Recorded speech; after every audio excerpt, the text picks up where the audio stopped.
अस्सलाम वालेकुम नाज़रीन, आप देख रहे हैं प्रोग्राम दो टोक। मैं हूं किरण नाज। कुदरत मेहरबान है या फिर सिस्टम नाकाम है, शहबाज शरीफ को एक और केस में क्लीन चिट मिल गई।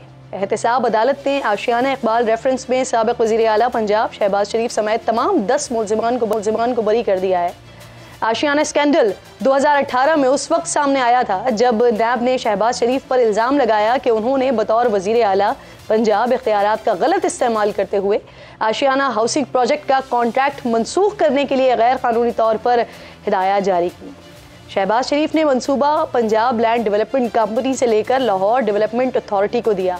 बाद में LDA ने जॉइंट वेंचर के जरिए ठेका कासा डेवलपर्स को दिया, जिससे खजाने को 715 मिलियन का नुकसान हुआ। इसी केस में LDA के साबिक चेयरमैन अहद चीमा और वज़ीर आला पंजाब के प्रिंसिपल सेक्रेटरी फवाद हसन फवाद को भी गिरफ्तार किया गया। दोनों अफसरान ने कई माह जेल काटी और वहीं उनका करियर भी तमाम हो गया। अब सवाल यहाँ पर यह उठता है कि क्या नैब करियर ख़त्म करने पर इन अफसरान से माफ़ी मांगेगा, उस अजियत का इजाला कर सकेगा जो उनके अहले खाना ने झेली? क्या नैब अदालत से बरी होने पर शहबाज शरीफ समेत तमाम मुल्जिमान से माफ़ी मांगेगा?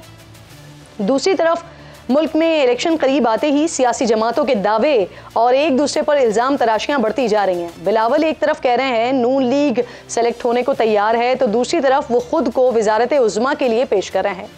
16 माह में बदतरीन महंगाई का जिम्मेदार भी मुस्लिम लीग नून को ठहरा रहे हैं, लेकिन नून लीग इल्ज़ामात से बेपरवाह होकर सादा अक्सरियत हासिल करने के दावे कर रही है और हर तरफ से इलेक्टेबल्स की इमदाद हासिल करने में मसरूफ़ है।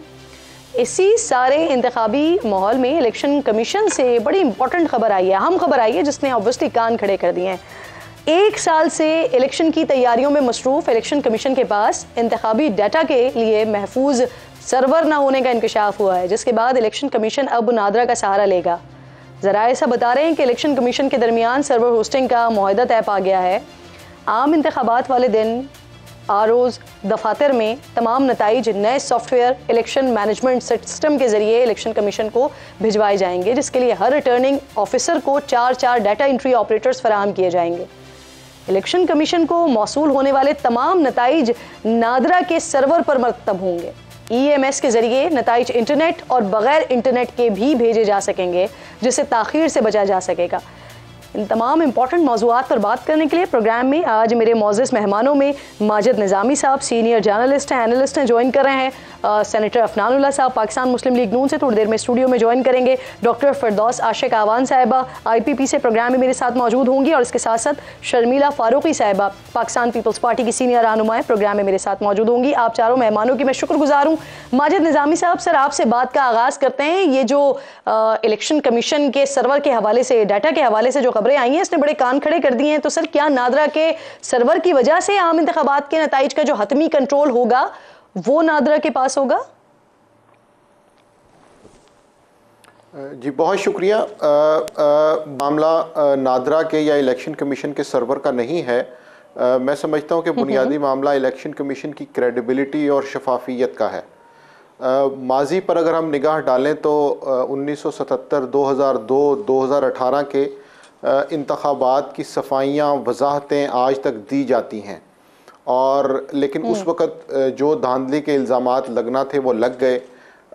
इलेक्शन कमीशन के ऊपर 2018 के RTS का दाग अभी तक मौजूद है। तो इसलिए मैं ये समझता हूँ कि इलेक्शन कमीशन को अपनी क्रेडिबिलिटी बनाने के लिए सियासी जमातों और आवाम के अंदर अपनी शफाफियत के तासुर को बरकरार रखने के लिए और बेहतर बनाने के लिए काम करना होगा। अगर उसके ऊपर ये स्टैंप अभी से लग जाती है कि जिसमें सियासी इंतकाम या किसी एक जमात को सपोर्ट करने का इल्ज़ाम आएगा, तो फिर मैं समझता हूँ कि आइंदा आने वाले इंतखाबात भी मुतनाज़िया ही तसव्वुर किए जाएंगे। तो इस हवाले से इलेक्शन कमीशन को इन सारे मामलात को जहन में रखते हुए अपनी क्रेडिबिलिटी पे काम करना चाहिए, और ये ना हो कि 2018 की तरह इस इलेक्शन में भी शाम को किसी और सिस्टम के तहत नताइज आ रहे हों। माजिद साहब, तकरीबन 1 साल से सर इलेक्शन कमीशन आम इंतखाबात की तैयारियां कर रहा है, लेकिन डाटा के लिए सर्वर ही नहीं बना सका, तो इसको क्या कहेंगे? हम इसे ACP की, इलेक्शन कमीशन की नाकामी तस्वुर करेंगे? जी बिल्कुल, इस पे इलेक्शन कमीशन को काम करने की ज़रूरत है। अगर इलेक्शन से 2-3 महीने पहले उन्हें इस बात का ख्याल आया है या उन्हें ये पता चला है कि कैपेसिटी बिल्डिंग है, नादरा में उसके चेयरमैन की तब्दीली और मुक्तदरा के एक इदारे से वहाँ पर नामजदगी के बाद जब इलेक्शन कमीशन इस मामले में अपना मुआहदा नादरा के साथ करने जा रहा है, तो जब आप इन दोनों चीज़ों को कनेक्ट करेंगे तो फिर आपको शायद कुछ ना कुछ सवालात के जवाब देखने में आसानी होगी। इसलिए इलेक्शन कमीशन को चाहिए कि वो इस मामले में शफाफियत के हवाले से इसका एक तफसीली जवाब दे, जिसके अंदर पॉइंट टू पॉइंट एड्रेस किया जाए। इससे पहले कि मैं शर्मिला फारूकी साहिबा का कमेंट इसमें शामिल करूं, मुझे जरा प्लीज ये कंफर्म कर दीजिए, जो हतमी नताइज होंगे उसका कंट्रोल क्या ये नादरा के पास होगा?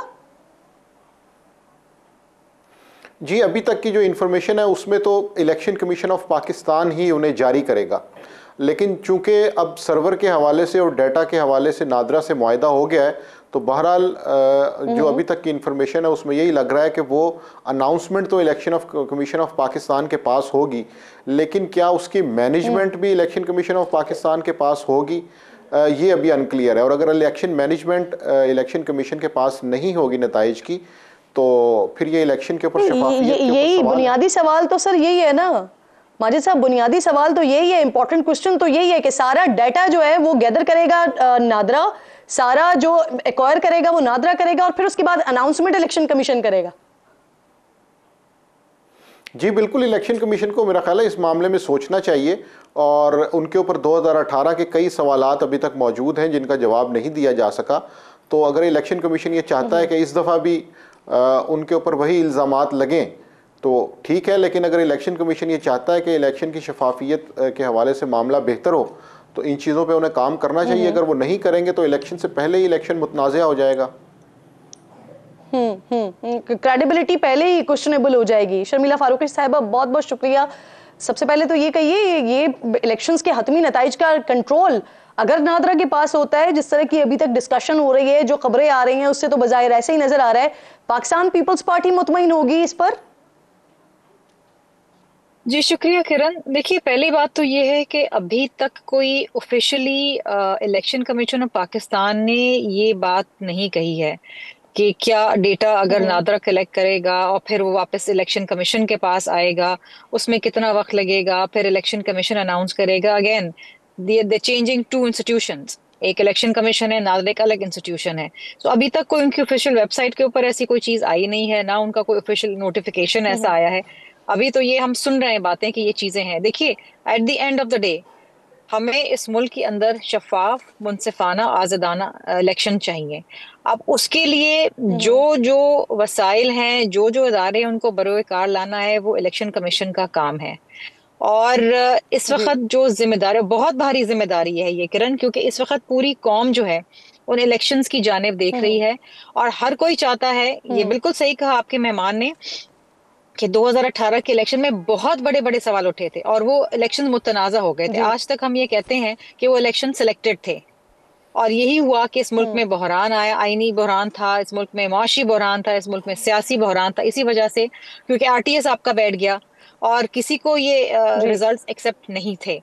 तो इस वक्त इलेक्शन कमीशन ऑफ पाकिस्तान को वो तमाम चीजें जो 2018 के इलेक्शन में जिन पे सवाल उठे थे और आज तक उनके जवाबात हमें नहीं मिले हैं, एक तो उनको एड्रेस करना पड़ेगा फौरी तौर पे। और इलेक्शन में अब कोई ज्यादा वक्त नहीं रह गया है, कोई 1.5-2 महीने रह गए। सो इसमें इलेक्शन कमीशन को अब ये जो हम बातें सुन रहे हैं कि जी नादरा कलेक्ट करेगा, तो ईसी आरओस के पास से कैसे वो रिजल्ट्स वहां जाएंगे, वहां से वापस ही आएंगे। अगेन ये तो एक जो सिस्टम बनाने की कोशिश की जा रही है। यानी ये जो जराए से खबरें आ रही हैं, इसके कंफर्म हो जाने के बाद आप ये कह रही हैं कि ये इत्मीनान बख्श खबर नहीं है, ये तसल्ली बख्श नहीं होगा कि अगर ये दो इंस्टीट्यूशन इन्वॉल्व होते हैं इलेक्शन के नताइज के हवाले से? देखिए, अभी तो हम ये जराए से चीजें सुन रहे हैं ना, बहुत सारी चीजें। अभी तो हमें ऑफिशियली ये वही बात है जिस तरीके से इलेक्शन की तारीख अनाउंस हो गई थी, हमें नहीं पता था, कोई कुछ कह रहा था, कोई कुछ कह रहा था। और जब तक officially election commission of Pakistan ने उसका नोटिफिकेशन नहीं निकाला, हमें एक अभाम था कि जी क्या होगा क्या नहीं। और यही हुआ कि पहले तारीख 11 आ रही थी, बाद में जब पता चला नोटिफिकेशन आया तो जी बातचीत के बाद वो 8 तारीख आई। तो अभी ये तमाम चीजें कयास आराइयां हैं। इसके ऊपर हम जब तक कोई मैं हतमी तौर पे बात मैं नहीं आपका कर पॉइंट ऑफ व्यू ये जानना चाह रही हूँ कि हतमी तौर पर अब क्या इलेक्शन कमीशन की तरफ से आता है, लेकिन जो जराए की तरफ से खबर आ रही है वो तो ये आ रही है ना कि मुआहदा तय पा गया है। तो अगर इस तरह से मामला चलता है, ये दो इंस्टीट्यूशन इसके अंदर होते हैं और वहां पर फिर नादरा की जानिब से वो एक और करते हैं, नताइज को मुरतब करते हैं, तो ये पाकिस्तान पीपल्स पार्टी के लिए इत्मीनान बख्श होगा? आप लोग अग्री करेंगे या कन्फ्रंट करेंगे? इस पर क्या करेंगे? देखिए, पहली बात तो ये है कि ये अगर मुआहदा हुआ है और अगर नादरा को उसका इन्वॉल्व किया जा रहा है तो उसकी क्या वजह है? What is the reason? इसके पीछे कोई ना कोई रीजन होगा ना इलेक्शन कमीशन ऑफ पाकिस्तान का। वो क्या reason? We want to know that reason, अगर ऐसा होता है तो। अभी अगेन मैं वही कहूंगी कि जब तक ऑफिशियली कोई चीज इलेक्शन कमीशन ऑफ पाकिस्तान की वेबसाइट पे नहीं आती, जाहिर बात है इसका नोटिफिकेशन निकलेगा। अगर मुआहदा हुआ है तो ये ऑफिशियल होगा ना। तो अगर जब तक ये नहीं होता और उसके पीछे क्या वो अवामिल हैं जिसकी वजह से ये किया जा रहा है और इसमें कितना टाइम लगेगा। अगेन देखिए ना, रिजल्ट्स यहाँ से नादरा जाएंगे, नादरा से ईसीपी आएंगे, तो रिजल्ट अनाउंस होने में कितना टाइम लगेगा। अगेन देखिए, 2018 के अंदर भी इशू आया था कि 2-2 3-3 दिन बाद जो है वो रिजल्ट्स आ रहे थे। तो जब ये जो बड़ा गैप आता है ना, इसके अंदर होती है धांधली, इसके अंदर होती है जब रिजल्ट्स चेंज हो जाते हैं, और ये कोई भी एक्सेप्ट नहीं करेगा। शर्मिला फारूकी साहिबा, बेसिकली सवालात इसी वजह से उठ रहे हैं क्योंकि मामला बड़ा पेचीदा है। अभी तक ये क्लैरिटी नहीं आई है कि अगर ये सारा मामला हो रहा है, इलेक्शन कमीशन अगर नताइज दे रहा है, तो ये क्या नादरा का सिर्फ सर्वर इस्तेमाल करेंगे, उनके लोग मौजूद होंगे, या वो नताइज मरतब कर रहे होंगे? तो ये बड़ा पेचीदा सा मामला है, या वो नहीं होंगे? तो ये वो क्वेश्चंस हैं कि जिसकी वजह से ऑब्वियसली ये सवालात उठ रहे हैं। माजिद साहब, इलेक्शन कमीशन ने जो आम इंतखाबात में सर्वर होस्टिंग के लिए नादरा की खिदमात लेने का फैसला किया है, वजूहात ऑब्वियसली ये भी जराए से आ रही हैं खबरें, लेकिन वजूहात आप क्या समझते हैं? इलेक्शन कमीशन को अपने जोरे बाजू पर भरोसा नहीं है, या ये जो पिछली दफा 2018 का आप भी तस्करा कर रहे हैं, शर्मिला साहिबा भी तस्करा कर रही हैं, आरटीए सिस्टम बैठ गया था, इस तरह की किसी नाकामी से बचना चाह रहे हैं, इसलिए नादरा की हेल्प चाह रहे हैं? जी, ये एक अहम मसला है और ये बात दुरुस्त है कि जब तक इसके ऊपर ऑफिशियल स्टांस सामने नहीं तो कुछ कहना कबल अज़ वक्त होगा। लेकिन मैं एक और मामले की तरफ तवज्जो मबजूल करवाना चाहता हूँ, वो है हल्का बंदियाँ, जो कि मुजव्विज़ा हल्का बंदियाँ जो कि इलेक्शन कमीशन ऑफ पाकिस्तान ने कर दी हैं। उसमें सिचुएशन ये है कि 2018 में भी मुस्लिम लीग नून ने यह इल्ज़ाम लगाया था कि उस वक़्त की हल्का बंदियाँ तहरीक इंसाफ को फेवर करने के लिए की गई थी। कौमी असम्बली के अंदर मुस्लिम लीग नून के एक वज़ीर ने यह कहा था कि सेक्रेटरी इलेक्शन कमीशन नक्शे लेकर एक इदारे के दफ्तर जाया करते थे। तो अब जो इलेक्शन कमीशन ने हल्का बंदियाँ की हैं वो तो हम सब के सामने हैं, जो कि मुजव्विज़ा हल्का बंदियाँ हैं, कुछ दिन में फ़ाइनल हो जाएंगी। उसके अंदर पंजाब के अंदर स्पेशली जितने भी सेमी अर्बन टाउन्स हैं उनके अंदर डिलिमिटेशंस को चेंज किया गया है। लाहौर, मुल्तान, गुजरांवाला, फैसलाबाद, इस तरह और जितने भी नीम शहरी इलाके हैं, और मुल्तान में तो यहाँ तक सिचुएशन है कि एक हल्के की जो जोग्राफियाई हदूद है वो आपस में नहीं मिलती। तो मैं ये समझता हूँ कि जो डिलिमिटेशंस हैं ये इंतखाबी धांधली का पहला मरहला होता है, और इसके अंदर आप ये देखते हैं कि किस जमात के वोट आप काट सकते हैं, और उस जमात के जो अक्सरियती इलाके हैं उनको तोड़ दिया जाता है, दो हल्कों में तकसीम कर दिया जाता है। तो इस चीज़ के ऊपर भी बात करने की ज़रूरत है, चूँकि इस वक्त तहरीक इंसाफ मुश्किल में है और अपोजिशन का किरदार अदा करने के लिए कोई जमात मौजूद नहीं है। तो इस मामले को भी सामने रखना चाहिए और इन डिलिमिटेशंस को भी नज़र में रखना चाहिए कि ये किस जमात को फ़ायदा देने के लिए की गई हैं। सही, बहरहाल पेचीदा मामला है, बहुत सारे सवालात के साथ ये मामला है। अब देखिए कि किस तरफ जाता है। माजिद निज़ामी साहब, बहुत बहुत शुक्रिया आपका। अफनान साहब स्टूडियो में ज्वाइन कर चुके हैं। अस्सलाम वालेकुम अफनान साहब। सबसे पहले तो ये इलेक्शन कमीशन ने जो नादरा से मुआहदा किया है, अब इंतखाबात के नताइज पर इससे फ़र्क पड़ता हुआ दिखाई जी। बिस्मिल्लाहिर्रहमानिर्रहीम।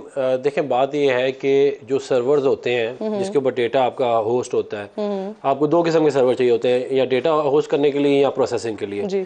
जो है इन्होंने अगर नादरा से जो है वो लिए हैं ये सर्विसेज, तो वो मोस्ट प्रॉब्ली ये होगा कि जो एक्सेस है और जो कंट्रोल है उसके ऊपर, सर्वर्स के ऊपर, वो इलेक्शन कमीशन पाकिस्तान का होगा, मगर होस्टेड जो होंगे वो नादरा के पास होंगे। अब इसके अंदर देखें, जो ये इंफॉर्मेशन सिक्योरिटी है, इसकी जो चेन होती है उसके अंदर आपने ये देखना होता है कि what is the weakest link, क्योंकि नॉर्मली आप उसी वीकेस्ट लिंक को एक्सप्लॉइट करते हैं। मैं नहीं ये समझता कि नादरा जो है वो खुद जो है वो उस डेटा को ख़राब करेगी, मैं ये नहीं समझता। फिर ये कि अगर वो फ़र्ज़ करें, अगर 2 मिनट के लिए समझते हैं, हम भी यही उम्मीद कर रहे हैं सर कि नादरा खुद इसमें इन्वॉल्व ना हो। नहीं, नादरा का इन्वॉल्व होना ना इन्वॉल्व होना तो मेरे ख्याल में इम्पोर्टेंट नहीं है। इम्पोर्टेंट ये है कि अगर नीयतें ठीक नहीं है ना, नियतों में के अंदर मसाइल हैं, तो नादरा ना हो। ये पिछला इलेक्शन कमीशन था, RTS बिठा लिया कि किसी ने क्या, अभी नियतें सही है। मैं ये उम्मीद करता हूँ कि नीयत ठीक होनी चाहिए, लेकिन मैं इसके अंदर जो इम्पोर्टेंट चीज़ है वो ये है कि प्रोसेसिंग और जो स्टोरेज है, अगर वो नादरा के पास जा भी रही है, लेकिन जो डेटा आ रहा है, फॉर्म 45 आ रहा है, जो RO के पास सारे के सारे कोलेट हो रहे हैं, फिर RO जो है अपना फॉर्म जारी कर रहा है, जो इलेक्शन कमीशन के पास आ रहा है, अगर वो सारा डेटा एक दूसरे के साथ जो है वो मतलब कि एक जैसा है, एक जो कोऑर्डिनेटेड एक जैसा, तो फिर तो देयर इज नो इशू ना। फिर तो अगर फर्ज करें मैं ये कहता हूँ कि NA 240 के ऊपर पोलिंग स्टेशन नंबर 112 जो है, उसके ऊपर जो डेटा है वो फॉर्म 45 का ठीक नहीं है, मिसाल के तौर पे, तो वो फॉर्म 45 भी मेरे पास आना चाहिए साइंड, और उसका जो आगे फर्दर कॉपी जो RO ने भेजी है इलेक्शन कमीशन को, वो भी आनी चाहिए। अगर वो 2 कॉपी मैच करती है तो डेटा जहाँ भी हो, doesn't actually really matter, Pakistan से बाहर नहीं होना चाहिए। ये बिल्कुल एक, मैं कभी ये नहीं कहूँगा कि आप बाहर की किसी कंपनी को ये काम करने के लिए दें, क्योंकि वो मैनिपुलेशन कर सकते हैं और बड़ा खतरनाक हो सकता है। यानी फर्क पड़ता हुआ फिर आपको कोई दिखाई नहीं दे रहा है अगर ये इसी तरह से, जिस तरह से आप अगर इस तरह है, जिस तरह मैं कह रहा हूँ कि जो कंट्रोल है, जो एक्सेस है, वो इलेक्शन कमीशन के पास हो,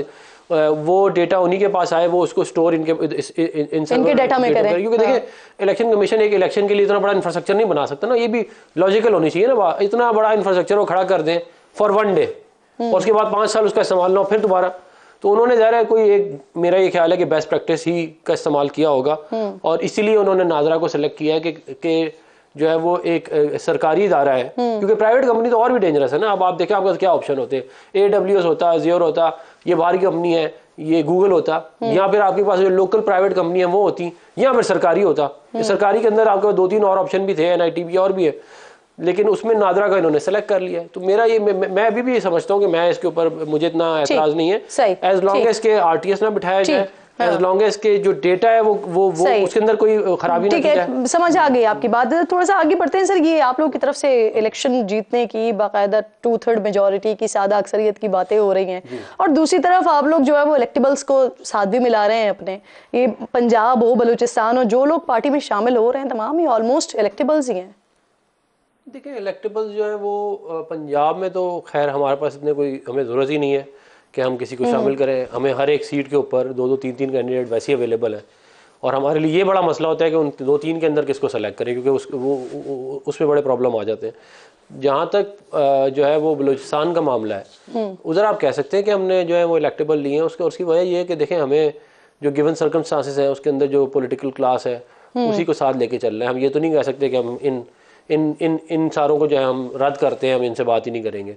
और मेरा ये ख्याल है कि हमारी कोशिश यही है कि हम सिंपल मेजॉरिटी लें या उससे ज़्यादा लें, लेकिन मियां नवाज शरीफ साहब जो है मुझे सर जरा पहले बलूचिस्तान वाले इलेक्टेबल्स पे जरा रुक जाते हैं ना। इन्हीं बलूचिस्तान के इलेक्टेबल्स के बारे में आपकी जमात की तरफ से मरियम साहिबा ऑन रिकॉर्ड बड़ी सख्त बातें की गई हैं, मुझे पता है वो सारी बातें। तो उस पर आप लोग समझते हैं कि माजरत करना बनती है? माजरत करना जो है वो हमारी नहीं बनती ना, वो हमारे पास आए हैं, हम उनके पास नहीं गए। अच्छा, उन्होंने हमें ज्वाइन किया, अब उनसे आगे पूछो। तो वो आपसे माजरत करके बढ़े हैं आगे? वो हमारे एजेंडे पे आए हैं तो हमने हमारे साथ ज्वाइन किया ना, वरना हमें क्या जरूरत है उन्हें लेने की। हमने तो हमने नहीं अपना एजेंडा तब्दील किया, एजेंडा उन्होंने तब्दील किया। और देखें ये बात भी समझने की है कि बलूचिस्तान एक बड़ा अहम जो है वो सूबा है इस मुल्क का, और उसके अंदर एक जो है वो एक लो लेवल इंसर्जेंसी भी चल रही है। तो ज़ाहिर है हम जो है वो पॉलिटिकल क्लास को ये नहीं कर सकते कि हम इनको इंगेज ही ना करें। ये ज़रूर है कि मेरी ये ख्वाहिश है कि बलूचिस्तान के अंदर इलेक्शन फ्री एंड फेयर हो, ताकि जो उनकी एक्चुअल जो उनके जो लोग हैं वो आए सामने जिनका वो। और आप कह रहे हैं कि उनको वो आपसे माजरत खा होनी चाहिए क्योंकि वो आपके पास वापस आए ना। तो ये जो मरियम साहिबा बार बार कहती रही हैं कि बाप से पूछे बगैर फैसले नहीं करते हैं, तो ये इन बयानात पर आप समझते हैं आप लोग कायम हैं इस पर? वो फैसले बाप से पूछकर ही करते हैं? देखिए ये जो बाप पार्टी है ना, इसके पीछे सारे पड़े हुए थे। कि ये पीपल्स पार्टी भी चाहती थी कि इनके पास आ जाएं, और भी बहुत सारी पार्टियां थी उनके पास, अब वो हमारे पास आ गए हैं तो बाकियों को मुसीबत। लेकिन आप लोग कहा करते थे ना कि बाप से पूछे बगैर फैसला नहीं करते हैं। देखिए बात ये है कि सियासत भी तब्दील हो जाती है ना वक्त के साथ साथ। वो आप सर आपके पास आए या वहां जाते, सवाल तो दोनों तरफ से होता है ना। 2016 देखिए हमने जो है वो अगर हम ये चाहते हैं कि हम तमाम लोगों को साथ लेके चले, हम इस तरह नहीं कर सकते अफोर्ड कि हम कहें कि जी हम इनको नहीं हम रखेंगे। हम इवन मैं ये समझता हूँ कि हुकूमत बनाने अल्लाह ताला की मेहरबानी से अगर पाकिस्तान के लोगों ने वोट दिया, हमने हुकूमत बनाई, उसके बावजूद बगैर बाप से पूछे मेरी गुजारिश सुन ले, हम और भी पार्टियों को साथ मिलाएंगे और हमें एक इनका तो बता दें ना, हाँ या नहीं, वो बाप से पूछ कर आए बगैर बाप से पूछे आए। ये तो आप उनसे पूछें। अगर आपके पास आए तो आपने तो पूछा होगा ना कि बगैर किसी से पूछे आए या ऐसे ही आ गए। मुझसे पूछा, आप उनसे पूछ लें। शर्मिला साहिबा, आप लोग भी बड़ा वैसे कोशिश कर रहे थे कि ये जो इलेक्टेबल्स हैं ये आपकी जमात में शामिल हो जाएं, लेकिन वो चले गए मुस्लिम लीग नून के पास। तो क्या है ऐसा मुस्लिम लीग नून के पास जो आप नहीं उन्हें ऑफर कर सके? किरण, पता नहीं वो इनके पास आए हैं या लाए गए हैं, ये तो एक बहुत बड़ा सवालिया निशान है। लेकिन ये तो पूरी डेलीगेशन मियां साहब के साथ बलूचिस्तान गई थी, वो तो नहीं आए इनके पास जाटी उमरा चल के। सो आई डोंट नो अंदर की बात क्या है, लेकिन डेफिनेटली पता नहीं आपने परसों का डॉन का एडिटोरियल पढ़ा है कि नहीं पढ़ा। उसका इन्वान है रिपीट टेलीकास्ट, और उसमें ये लिखा है कि 2018 के इलेक्शन से हमने कुछ नहीं सीखा। आज 6 साल बाद भी हम वही करने जा रहे हैं, इमरान खान की जगह किसी और को हम सेलेक्ट करने जा रहे हैं। और ये बड़ी दुख की बात है, बड़े सदमे की बात है कि जिन अनडेमोक्रेटिक फोर्सेस को आप डिफीट करना चाह रहे थे मिसाक जमहूरियत के अंदर, उन्हीं के साथ आप जाके मिल गए। अच्छा, अब सिचुएशन ये है कि एक तरफ तो ये कहते हैं कि जी हम मेजोरिटी ले आएंगे, हम बड़े पॉपुलर हैं। दूसरी तरफ मुझे अच्छा लगा कि इन्होंने इस बात का एतराफ़ भी किया कि जी बाप इज ऑल्सो रियलिटी, हमें इनके साथ जाना है। इसका मतलब ये है कि पंजाब की हद तक तो चलें आप अपने आप में मुतमईन है, लेकिन बलूचिस्तान में भी आपको जरूरत पड़ गई दूसरों की, अपनी स्ट्रेंथ तो फिर आपकी नहीं है। सिंध में भी आपको MQM की जरूरत पड़ गई, अब KPK में देखते हैं क्या करते हैं।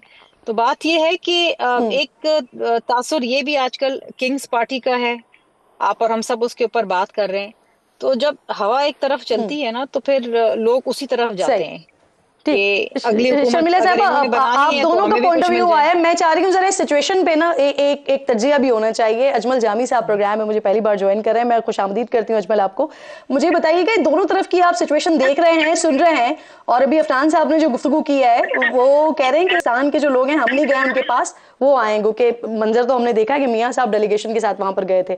तो क्या कहते हैं आप, क्या देखते हैं? वो इस दफा पूछ कर आए हैं? हाँ जी, वो तो पूछ कर आए हैं या बगैर पूछे आए हैं? कैसे देख रहे हैं आप सारी सिचुएशन को? देखिए, सबसे पहले तो शर्मिला जी की खिदमत में सलाम और अफनान साहब की खिदमत में सलाम। आपका बहुत शुक्रिया, आपने मुझे मदऊ किया। अर्ज ये है कि हमें हमेशा ज़मीनी हक़ाइक़ का तज्ज़िया करना चाहिए।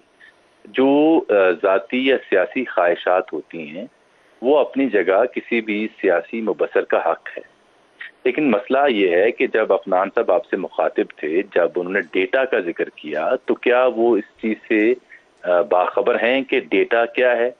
डेटा ये है कि पाकिस्तान में 12 करोड़ 60 लाख से ज़ायद रजिस्टर्ड वोटर हैं। ऐसा ही है? अगर ऐसा है तो क्या हमें ये मालूम है कि उन रजिस्टर्ड वोटर्स में 18 बरस से लेके 45 बरस के वोटर्स कितने हैं? अगर तो मेरे मेहमान पैनलिस्ट को ये इल्म है, अफनान साहब को, तो मैं 44% बहुत सलाम पेश। नहीं जी, ऐसा नहीं है। ऐसा है कि उनकी तादाद जो बनती है वो 8 करोड़ 40 लाख बनती है, यानी 12 करोड़ 60 लाख या 40 लाख में जो बनते हैं रजिस्टर्ड वोटर, उनमें से जो 18 बरस से ज्यादा, जी 18 बरस से लेके 45 बरस के जो वोटर्स हैं उनकी तादाद 8 करोड़ से जायद है।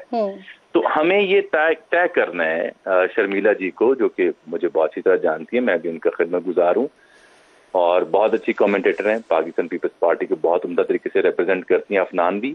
लेकिन मेरा इन दोनों से सवाल ये है कि क्या इन्हें ये इल्म है कि क्या 8 करोड़ से जायद जो रजिस्टर्ड वोटर है, जिसकी उम्र 18 बरस से लेके 45 बरस तक बनती है, उसका पॉलिटिकल इंक्लाइन क्या है, उसकी फोटे क्या है, उसकी जो 20-22 बरस की या 25 बरस की उसकी जो जिंदा जावेद जदोजहद है वो सियासी तहरीक से वाबस्ता है। क्या अफनान साहब ने या शर्मिला साहिबा ने या इनकी जमातों ने उस नंबर को आप बड़ी इंपॉर्टेंट बात करें अजमल, मेरे साथ रहिएगा, मुझे क्विकली जुमला सुने ना जी, जुमला कंप्लीट करें। क्या इन दोनों सियासी जमातों ने उस नंबर को कोई ऑल्टरनेटिव पॉलिटिकल बयानिया दिया, नैरेटिव दिया? दुरुस्त बात कर रहे हैं आप। मुझे क्विकली ब्रेक लेना है, ब्रेक के बाद में वापस आरमान मेरे साथ ही मौजूद है। वेलकम बैक वंस अगेन जी। बड़ी इंटरेस्टिंग डिस्कशन यहाँ पर चल रही थी। अजमल जामी साहब जो है वो दोनों मेहमानों से ही इनफैक्ट सवाल कर रहे थे कि जो इलेक्शन में जा रहे हैं और इलेक्शन में जिस तरह की परसेंटेज है, नौजवानों की जितनी बड़ी परसेंटेज है, उसके लिए बयानिया दोनों जमातों के पास क्या है? आप प्लीज़, वो पूछ रहे थे आपसे कि आप लोगों ने देखा हुआ है कि जो नौजवान है इनको आप बयानिया क्या देंगे? देखिए, जो डेटा की हद तक बात थी ना कि उसकी क्या डेमोग्राफिक्स हैं, उसकी क्या जो है वो बाकी जियोग्राफिक्स हैं, उसके और जो ये बहुत इन डेप्थ मरियम नवाज साहिबा जो है इसको बहुत अरसे से देख रही हैं, कई सालों से देख रही हैं। ये अभी की बात नहीं है, 2018 से पहले, 2013 से पहले भी देख रही थी, क्योंकि मैंने उनके साथ काम किया तो मुझे पता है इस बात का। तो ये इस तरह का नहीं है कि हमें नहीं मालूम कि क्या डेमोग्राफिक्स है। लेकिन सर उनके लिए बयानिया क्या है आपके पास? देखिए, एक बात आप समझें कि हम कोई झूठा बयानिया नहीं गढ़ेंगे कि हम 1 करोड़ नौकरियां 50 लाख घर दे देंगे और बाद में it is of no consequence कि आप जो मर्जी वादा करें, क्योंकि आपने पूरा नहीं करना। तो हमने जो नौजवानों को जो है ना वो झूठे वादों के पीछे नहीं लगाना। हम इंशाल्लाह डिलीवर, मैनिफेस्टो भी बन रहा है, उसके ऊपर काफ़ी हम मेहनत कर रहे हैं। उसमें हम खास तौर से इस बात का ख्याल कर रहे हैं कि ये जो मौजूदा तर्ज सियासत है, इससे ये जो आपका वोट को इज्जत दो का बयानिया चला है, ये मुतासर नहीं हुआ सर? नहीं, देखिए, वोट को इज्जत दो के बयानिया जो है वो ये तो नहीं था ना कि हम जो है वो मतलब कि हमने कोई इस्टेब्लिशमेंट से हमेशा लड़ाई रखनी है। हमने तो ये कहा था कि वोट की इज्जत होनी चाहिए, यानी कि जो जिसको वोट पड़े वो उसका निकले। वो मैं अभी भी आपसे ये कह रहा हूँ कि भाई जिसको जो वोट पड़े वो जीते। ये नहीं हो सकता कि किसी को हाथ पकड़ा के जिताया जाए। अब जो है वो बड़ी मेरे लिए काबिल एहतराम है शर्मिला साहिबा, 7 सीटें हैं इनकी 372 के उसमें अवान में पंजाब में। तो भाई आप 7 सीटों के ऊपर आप कह रही हैं कि हमारी हुकूमत हो, हमारा वजीर आज़म हो, ऐसे तो नहीं हो सकता ना। और अगर कराची के अंदर डिलीवरी अच्छी होती, हैदराबाद में डिलीवरी अच्छी होती, सखर में, लाड़काना में ऐसी डिलीवरी होती कि लोग आपकी जो है वो मिसालें देते, तो फिर भी आप कराची को मुझसे ज़्यादा जानती हैं किरण, आपको पता है कराची को कि क्या उसका हाल है। मैं भी जानता हूँ। तो अब उसको देख के तो कोई वोट नहीं देगा। तो अब आप हम पे जो है वो उसका ना निकालें कि जी सेलेक्ट हो गया है, किंग हो गया। कैसे हो गया सेलेक्ट? कोई RTS नहीं बैठा जी। कोई जो है वो अब उस बाप पार्टी को जिसको आप हमें ताना दे रहे हैं, आपने आखिरी दिन तक कोशिश की कि वो आपके पास आए, वो आपके पास नहीं आए तो अब आप हमें ताने देने शुरू कर दिए। और कोई 4-5 सीटों से इलेक्शन का रिजल्ट नहीं तब्दील होना, ये भी हम आपको बता दूं। हाँ, इससे ज्यादा सीटें तो हमें नहीं मिलेगी ना हिंदुस्तान की। ये पीपल्स पार्टी ने खुद से कोशिश की या कोशिश करवाई गई या पैगाम पहुंचाया? इन्होंने कहा कि जरदारी साहब ने कहा कि पार्टी मैंने बनाई है। इन्होंने कहा कि हमने देखे इनको चेयरमैन सेनेट के इलेक्शन में इनके साथ हमने क्या किया। तो उसके बाद आप उस पार्टी का हमें ताना नहीं दे सकते। ये तो पुरानी बात हो गई ना। तो वो जो आप बातें कर रही हैं वो भी पुरानी है, वो कौन सी आज की? बात ये है कि आप हमें ताना न दें। आपने भी दावा किया कि कोशिश करते रहे, लास्ट डे तक कोशिश करते रहे कि हमारे पास आ जाए। ये करते रहे। ये कोशिशें उन्होंने खुद की, वो किस तरह से हुई? वो तो जो क्या पैगाम पहुंचवाया? जो तरीका नहीं होता, आप मिलते हैं, आप वो हर चीज देखे ना। ये भी आप समझे बात को कि जो आ रहा है उसको भी नजर आ रहा है कि किसके चांसेस है इलेक्शन जीतने के, किसके चांसेस नहीं है इलेक्शन जीतने के। वो उसके हिसाब से आ रहा है ना। अगर आप इलेक्टेबल की सियासत तो यही होती है। तो अगर आपका नहीं बन रहा, आपकी दाल नहीं गल रही, तो उसमें हमारा कसूर नहीं है। आप अपनी तोपो गिरो हमारी तरफ ना करें, आप अपनी तोपो गिरो को उस 15 साल की परफॉर्मेंस पे करें जो आज आप किसी को बताने के जोगे नहीं है। शर्मिला साहिबा, ये आप लोगों की तरफ से PDM की जो 16 माह की हुकूमत है उसमें ऑब्वियसली आप हिस्सेदार थे, लेकिन बिलावल साहब मुकम्मल तौर पर ये नून लीग पर डाल रहे हैं इसकी जिम्मेदारी, महंगाई लीग करार दे रहे हैं। कैसे छुड़ा सकते हैं 16 महीने की हुकूमत से अपना दामन, और अवाम कैसे बाई करेंगे आपके इस नैरेटिव को? किरण, दावत छुड़ाने की बात हरगिज नहीं है। बात यह है कि बिल्कुल हम इस कोलिशन गवर्नमेंट का हिस्सा थे। 10 वजारतें हमारे पास थी, उन 10 वजारतों के हम बिल्कुल जवाबदेह हैं। लेकिन अगर आप ओवरऑल बात करते हैं तो at the helm of affairs was the prime minister, he was the captain of the ship. जो भी पॉलिसीज आती थी, जो भी हाईएस्ट लेवल पर डिसीजन होता था, वो तो शहबाज शरीफ साहब का अपना फैसला होता था ना, और हमसे ज्यादा वजारतें तो ऑफ कोर्स जो स्ट्रेंथ थी कैबिनेट की वो पीएमएलएन की थी, फिर उसके अंदर एमक्यूएम भी शर्मिला थे। साहिबा, मुझे ये मुझे भी साथ 16 महीने की भी बहुत ज्यादा पुरानी बात दामन नहीं छुड़ाने है की। जब बिलावल साहब कहा करते थे कि वो मुस्लिम लीग नून से ज्यादा पीपल्स पार्टी के वजीर आजम है। देखिए, इसमें कोई दो राय नहीं है कि शहबाज शरीफ साहब ने सबको साथ लेके जिस तरीके से वो चले हैं वो एक अच्छी बात है, और he is not like other PMLN people. वो सबको साथ लेके चलते हैं, और यही वजह है कि वो पीपल्स पार्टी में भी उनकी मकबूलियत थी, इन द सेंस कि हमारे भी वजीर जो थे वो उनको सराहते थे कि उनका अच्छा रवैया रहा है, जहां अच्छा काम होता था वो तारीफ करते थे। लेकिन देखिए, बात ये है कि हम ये समझते थे कि शर्मिला साहिबा, मियां साहब आएंगे। ये ऑब्वियसली ये किरण, पब्लिक को भी हम नहीं, कंफ्यूज करेगी जिनके पास आप वोट लेने जाएंगे। शर्मिला साहिबा, एक तरफ आप कह रहे हैं कि शहबाज शरीफ साहब सबको साथ लेकर चलते थे, अब उनकी जो उस वक्त पॉलिसी रही वो उस वक्त आप लोगों के लिए बेहतरीन थी, लेकिन अब जब हुकूमत खत्म हो गई है तो अब आप लोग उनकी पॉलिसी पर एतराज कर रहे हैं और कह रहे हैं कि जो ड्राइविंग सीट पर थे वो शहबाज शरीफ हम साहब ये थे। नहीं कह तो रहे ये ऑब्वियसली आपके किरण, वोटर को भी कंफ्यूज करेगा ना। किरण, हम हरगिज ये नहीं कह रहे कि उनकी पॉलिसीज बेहतरीन थी। हमारी ख्वाहिश ये थी, उनको लाने का मकसद और मतलब ये था कि शहबाज शरीफ साहब जो है महंगाई में खातिर खा कमी करेंगे, बेरोजगारी में खातिर खा कमी करेंगे, गुर्बत के अंदर कमी करेंगे, लेकिन अनफॉर्चुनेटली ऐसा नहीं हुआ। और जिस तरीके से सदर साहब कहते हैं, जरदारी साहब, कि वी वर डिसअपॉइंटेड, और वाकई वी वर डिसअपॉइंटेड, और कौम भी डिसअपॉइंट हुई है। अब जो नैरेटिव पीएमएलएन लेके चल रही है कि जी हम न जाने क्या कर देंगे, तो वो ऐसा क्या करेंगे जो शहबाज शरीफ साहब नहीं कर सके, वो मियां साहब कर देंगे। और अगर ऐसा कोई फॉर्मूला मियां साहब के लेकिन पास है शर्मिला तो साहिबा, उन्होंने अपने भाई को जब क्यों नहीं बताया? 2 महीने, 6 बोली महीने, भाई की 8 मदद कर महीने, देते। 10 महीने जब वो चल रहे थे, हुकूमत लेकर चल रहे थे, तो उस वक्त भी आपने उनका साथ नहीं छोड़ा। उस वक्त भी आपने ये नहीं बताया कि वो नाकाम वजीर आजम है। जब हुकूमत खत्म हो गई, अब इलेक्शन के करीब है, तो हमें ये पता चल रहा है कि अच्छा जी, पाकिस्तान पीपल्स पार्टी समझती थी कि वो उस वक्त नाकामी की पॉलिसी पर थे। देखिए किरण, ये जो 15-16 महीने थे ना, ये कोई हुकूमत के महीने नहीं थे। ये एक बहुत बड़ा चैलेंज था, बहुत बड़ा पहाड़ था, और इसमें सबसे बड़ा जो मसला था कि खुदा ना खास्ता पाकिस्तान डिफॉल्ट कर जाएगा। और आपको याद होगा उन 15-16 महीनों के अंदर आए दिन ये बात आती थी कि जी अब पाकिस्तान ने डिफॉल्ट किया, और अब पाकिस्तान ने डिफॉल्ट किया। खुदा ना खास्ता अगर वो हालात हो जाते तो न जाने आज कितनी तबाही होती। ऐसे माहौल के अंदर अगर हम उनका साथ छोड़ देते तो मुझे बताइए कि क्या होता। मियां साहब का तो अच्छा, साथ हमने महंगाई जब के भी नहीं जिम्मेदार, छोड़ा था, इसको जब इसको हम जरा 2014 में। क्लियर कर लेते हैं शर्मिला साहिबा, इसको हम क्लियर कर लेते हैं। महंगाई की जो जिम्मेदार है वो पाकिस्तान मुस्लिम लीग नून है, लेकिन मुल्क जिसने बचाया है वो पीपल्स पार्टी की हुकूमत ने, पीपल्स पार्टी और मुस्लिम लीग नून की हुकूमत ने मुल्क को डिफॉल्ट से बचाया है, ऐसे है। देखिए, हमने वो हुकूमत चलने दी, 15-16 महीने की हुकूमत हमने चलने दी। वोट ऑफ नो कॉन्फिडेंस हमने कामयाब बनाया, शहबाज शरीफ साहब को हमने वजीर आजम बनाया, और वो 15-16 महीने का जो एक टाइम पीरियड था जिसमें हम अभी इलेक्शन के नहज पे पहुंचे हैं, वो हमने कर। अगर हम छोड़ देते बीच में, क्या होता? मजीद क्योस होता, मजीद बहरान होता, और क्या होता?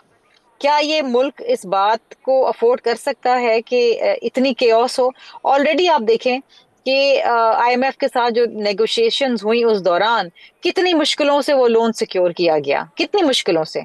अभी तो आप देखिए कि ये जो इंटरम गवर्नमेंट है, ये जो बातचीत कर रही है, तो वो मीटिंग अच्छी जा रही, लेकिन हमारे वक्त में तो कितनी मुश्किल हालात थे। सही। शर्मिला साहब, नेगोशिएशंस पे एक नेगोशिएशंस, इंपॉर्टेंट पॉइंट, नेगोशिएशंस पे प्लीज इसको नेगोशिएशंस। रिस्पॉन्ड कीजिएगा जी, इसको रिस्पॉन्ड कीजिएगा प्लीज। मियां साहब नहीं अहल हो पाते हैं किसी भी तरह से इलेक्शंस के लिए, और शहबाज शरीफ साहब भी इलेक्शन कॉन्टेस्ट करते हैं, फिर असेंबली में आते हैं और वजारत उज़्मा के उम्मीदवार होते हैं, क्योंकि पाकिस्तान पीपल्स पार्टी समझती है कि वो नाकाम वजीर आजम थे, तो आप उनको वजारत उज़्मा के लिए वोट नहीं देंगे।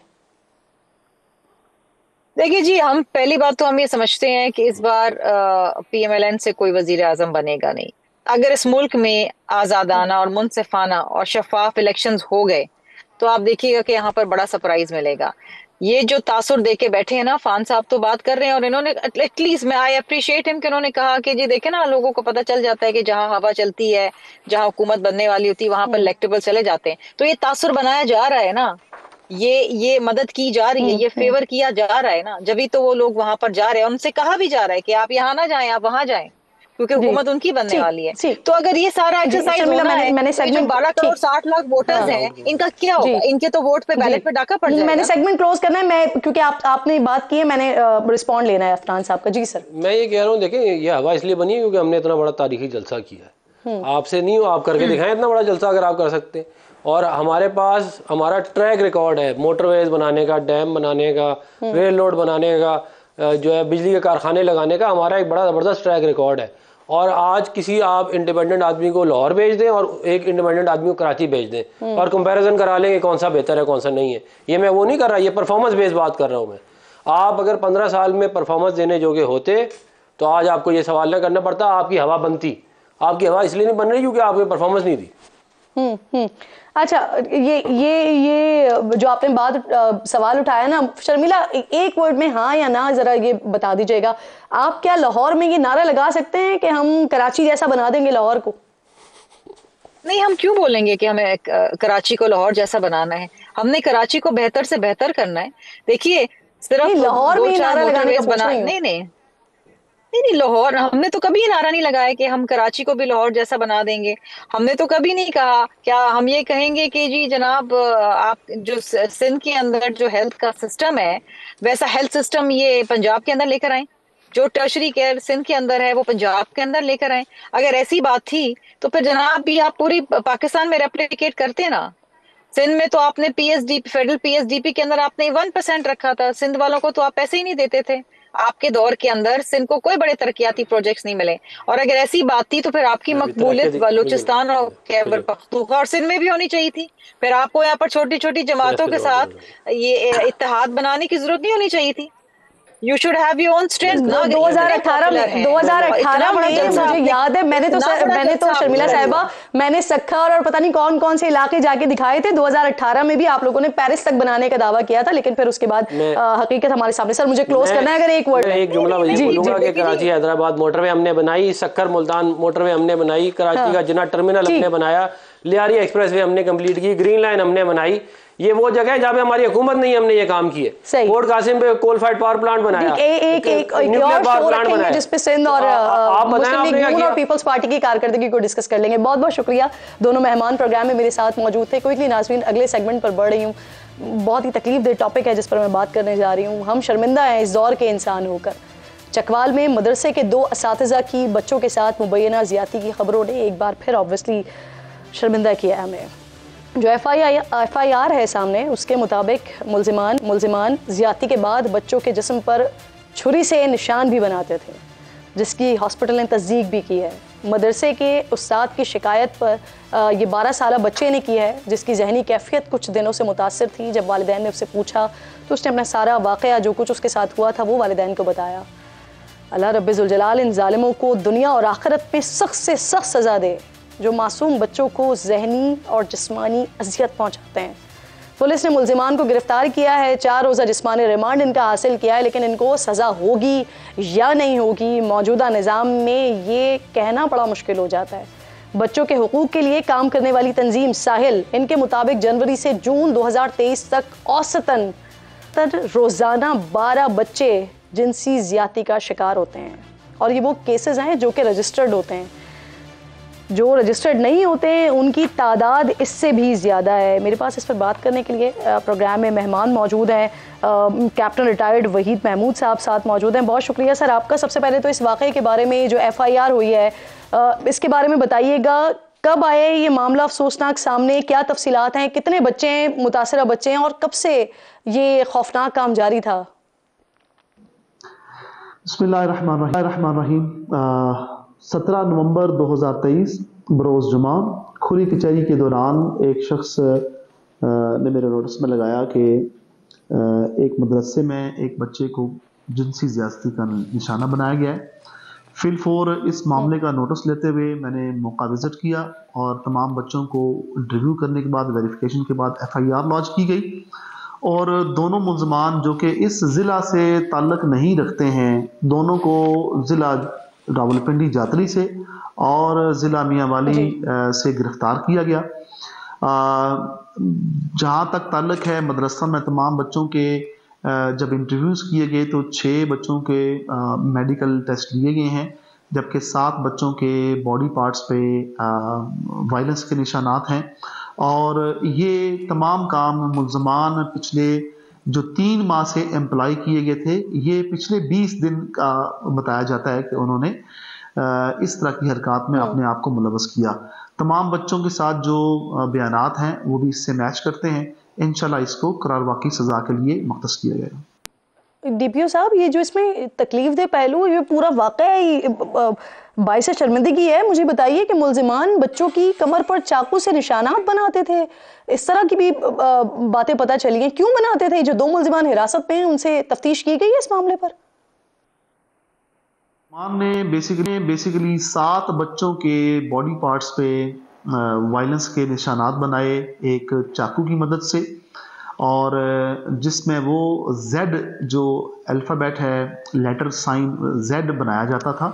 और दोनों मुल्ज़मान जो अनीस और ज़ीशान नाम के हैं, उन दोनों को ज़िला रावलपिंडी और मियांवाली से गिरफ्तार किया जा चुका है। अच्छा, जो मदरसे के मोहतमिम हैं वो बता रहे हैं कि उन्होंने वालिदैन की शिकायत के बाद सीसीटीवी में इन वाक़यात की तस्दीक की, फिर 11 नवंबर को दोनों असातिज़ा को मदरसे से निकाल दिया। सर, सीसीटीवी होने के बावजूद ऐसा काम हो रहा था मदरसे में, मजीद अफराद के खिलाफ भी हो रही हैं तहकीकात? मदरसा के मोहतमम से तमाम जो शवाहिद हैं और सबूत हैं वो इकट्ठे किए जा रहे हैं, और मदरसा की तमाम जो सीसीटीवी फुटेजेस हैं वो भी हासिल की जा रही हैं। इंटरव्यू के दौरान जो मदरसा के मोहतमम ने बताया कि प्राइमरीली ये 20 दिन ये पहले वाक़यात की शिकायत आई, और उसको जब वेरीफाई किया गया तो फ़ौरन 11 तारीख को उन्होंने इन मुल्ज़मान को मदरसा से निकाल दिया गया। ये काबिल ज़िक्र है ये बात कि ये दोनों मुल्ज़मान इस ज़िला चकवाल की सरज़मीन से ताल्लुक़ नहीं रखते हैं। चकवाल एक बड़ा पुरअमन और शहीदों और गाजियों का शहर है, लेकिन बुरे अच्छे जो इंसान हैं वो हर जगह पे हो सकते हैं। जबकि मदरसा के बच्चों के साथ जो ज़्यादती का बड़ा मामला पेश आया है, इस दोनों मुल्ज़मान का ताल्लुक बैरून अज़ला से। उम्मीद करते हैं, दुआ करते हैं कि सिस्टम ऐसा हो जाता है, प्रोसिक्यूशन इतनी लूज हो जाती है, वरना हम दुआ और उम्मीद तो यही करते हैं कि इन बदबख्तों को सख्त से सख्त सज़ा दी जाए। प्रोग्राम में आगे बढ़ते हैं नाज़रीन। इसराइल रोज़ाना की बुनियाद पर फ़लस्तीनियों को चुन चुन कर मार रहा है। सारा गज़ा खून से भर गया है। यकीनन ज़मीन का बस चले तो वो सारा इसराइल अपने अंदर समो ले।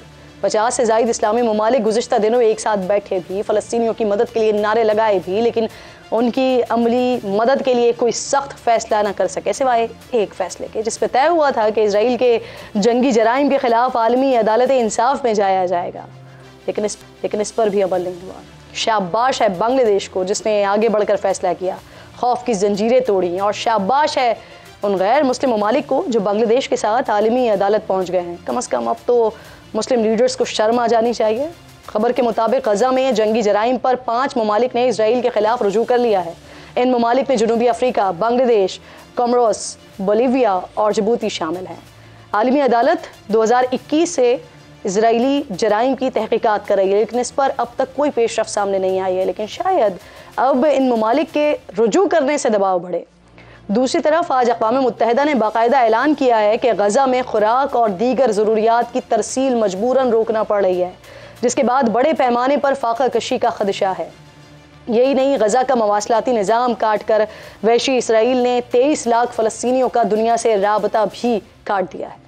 अल-शफ़ा अस्पताल में इंतहाई निगहदाश्त में मौजूद कई शीरखार बच्चों की जाने लेने के बाद अब इसराइली फ़ौज बचे कुचे अस्पताल को भी खाली करने के लिए चढ़ दौड़ी है, जिसकी वजह से 2000 से ज़्यादा मरीज़, तिब्बी अमले के अरकान और पनाह के लिए बेघर अफराद बेआसरा हो गए हैं।